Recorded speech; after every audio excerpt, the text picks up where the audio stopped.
my life being anxious.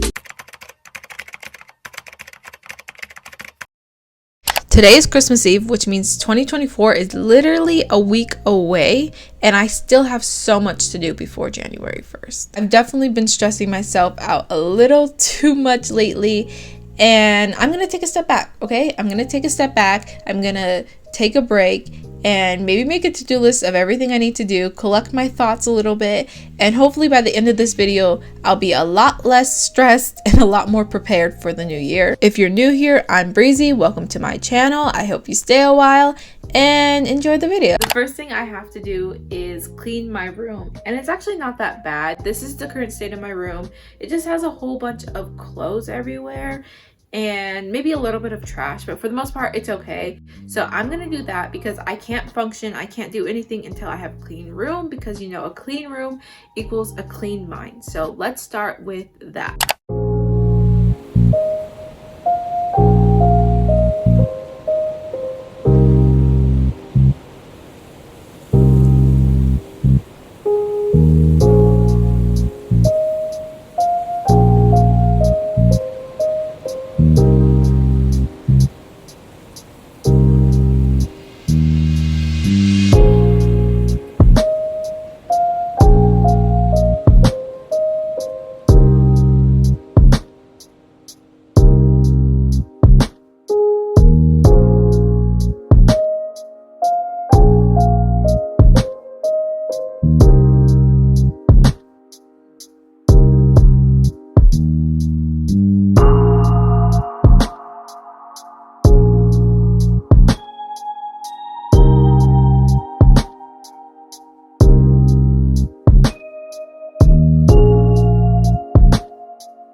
I just finished cleaning my room, so now we can move on to the fun part. I got these two journals yesterday. I'm gonna use one for like brain dump and then the other one for like manifesting. So I've never really had a manifestation journal, but I thought for 2024 I'd switch it up and have like an actual journal that's dedicated just to manifesting. But I decided that I don't want just like this plain background, this generic store background. So I printed out some little pictures from Pinterest, some little stickers. You can't even see them. Some little stickers, and I am going to cut them out, and then I'm going to decorate the covers of my journals. I've done this before and I really like how they turned out, and I just feel like it's a nice little way to make it a bit more personalized, and it makes it fun to write in because it looks cute, so I would just want to keep writing in it forever.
actually very sick right now. My throat hurts so bad. But I just want to pop in and say I finished my vision board for 2024. I think it came out really, really cute. It's very like lightly colored and just like soft and feminine, which is what I'm really trying to embrace and embody in the new year. So I just wanted to put a bunch of pictures that kind of reminded me of like romanticizing life and just having fun and living life to the fullest.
I just got done journaling and I decided to do a reflection of 2023, and I normally don't do a reflection, but I hear people say it's really good for you to do, and so I decided to try it this year.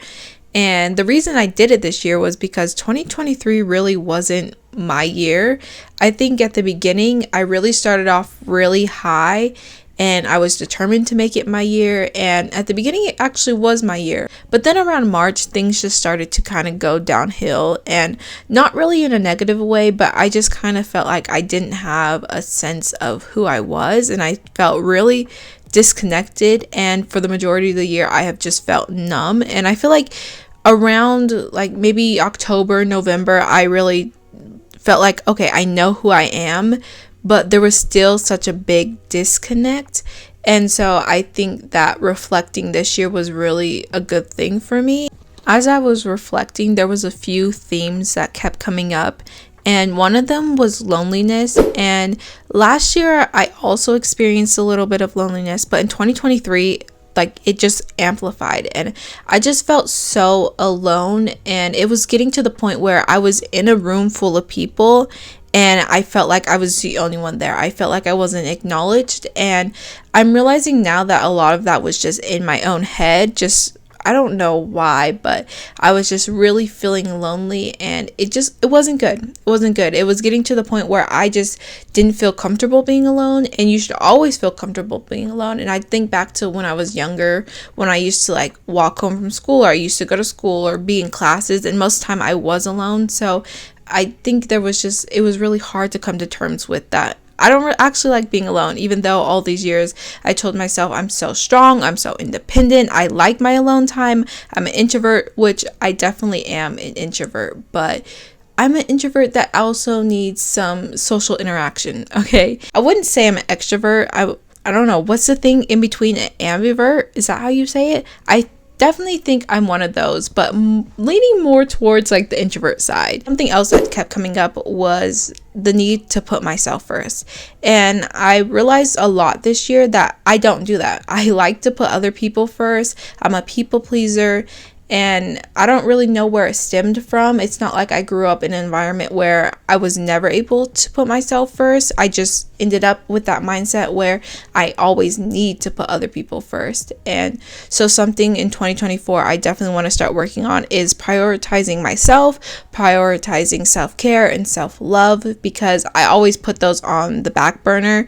And especially now that I'm not in school anymore, I don't have any deadlines. I don't have anybody that's like demanding anything of me.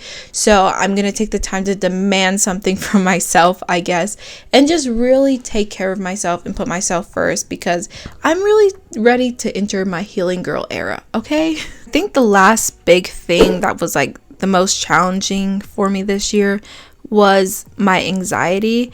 And I say this because I think I've just become so comfortable with the idea of anxiety that there's times when I'm not even anxious. I'm just in my room, laying down in bed. Maybe I'm watching a show or something, and all of a sudden I just feel this wave of anxiety hit me. And sometimes it just feels weird not to be anxious. And at first I thought that was just weird, a weird concept, a weird idea. Towards the end of this year, I read a lot of books that had to do with anxiety and how to cope with your anxiety and how to manage it a little bit better.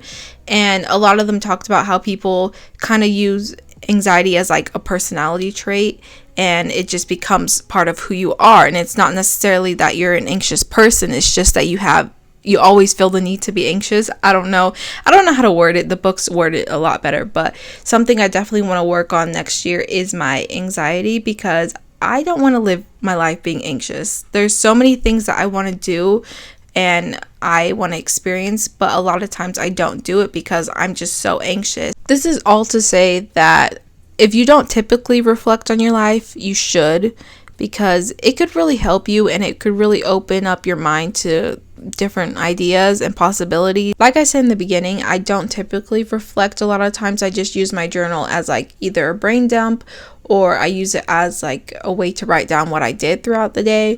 But I think that going forward and going into 2024, I want to start implementing reflecting a lot more. That's it for today's video. There's definitely going to be a part 2 to this, so make sure you're subscribed so you don't miss it.